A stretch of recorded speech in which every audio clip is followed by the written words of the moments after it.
at Villa Park, but he's already collected 12 in 18 games for Manchester United, who paid £12.6 million for him.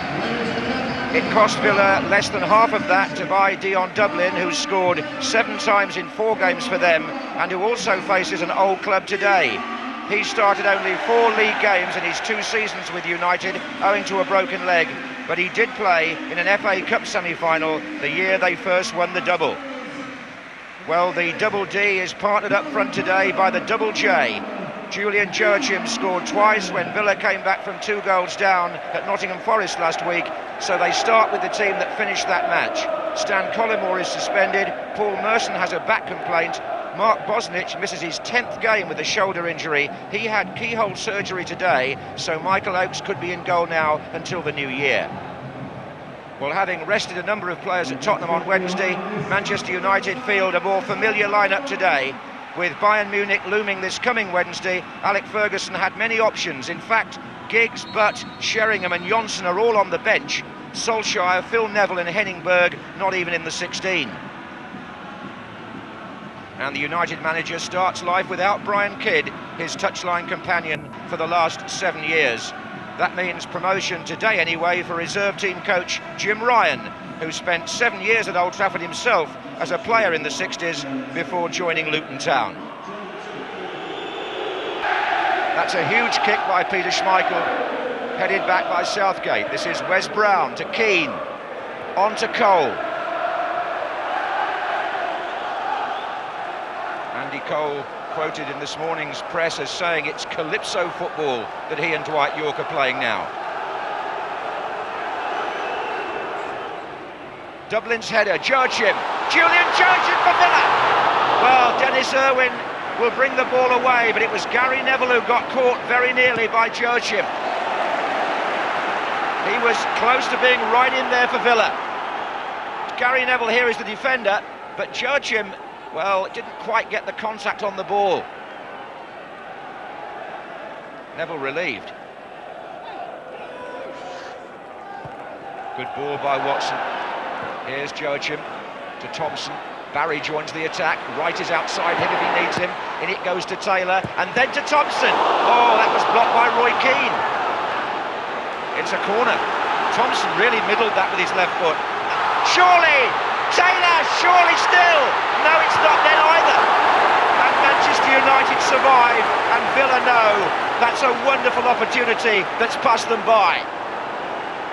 Well, Lee Hendry figuring in the best chance of the match for Aston Villa. Joachim got the ball in. Hendry here tried to beat the extra man. It came off Stam, and then Taylor got involved, and neither he nor Hendry could finish it.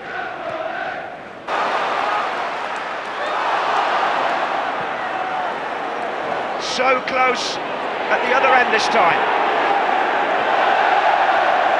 Well, would you credit that? There's Brown, and it was Andy Cole who had his header cleared off the line, I think by Gareth Barry.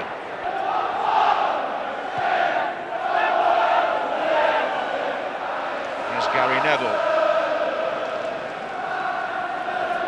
Keane to Brown.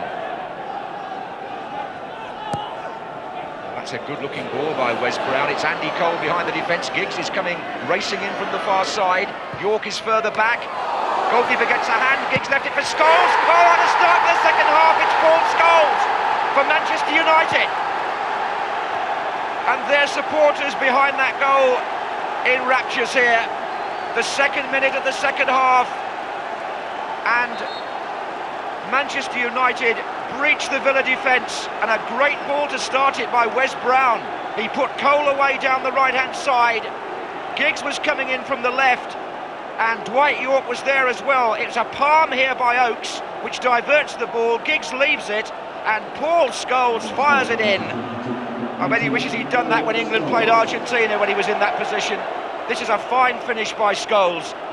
Keeps it down and drives it firmly past the defenders and the goalkeeper. 1-0. The Premiership leaders trail now, and if it's Aston Villa have equalised. Schmeichel deceived by the flight of the ball, and suddenly it's 1-1. 8 minutes after going behind. Aston Villa are level, but there was a definite deflection on this. It's come off Dennis Irwin, I think, from Joachim, and Schmeichel had to stand there and watch the ball go over his head. Joachim claims the goal after scoring twice last week, and Villa are right back in it.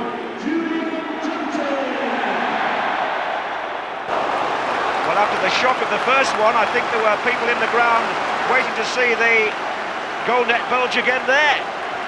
It flew wide of Schmeichel, but also, glancing almost off the post from Joachim.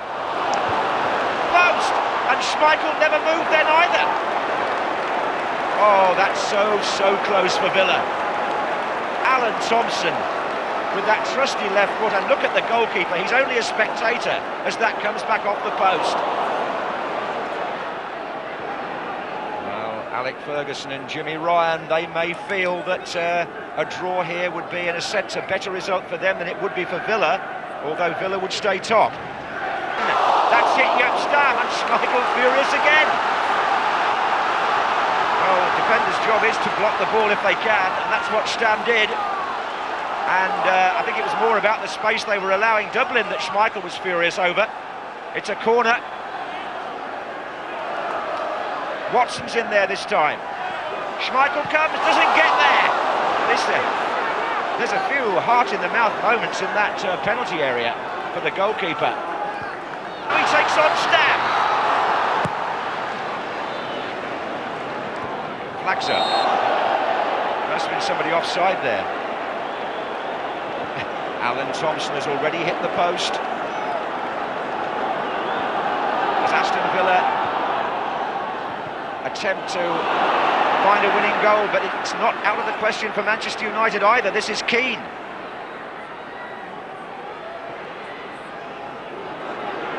Beckham.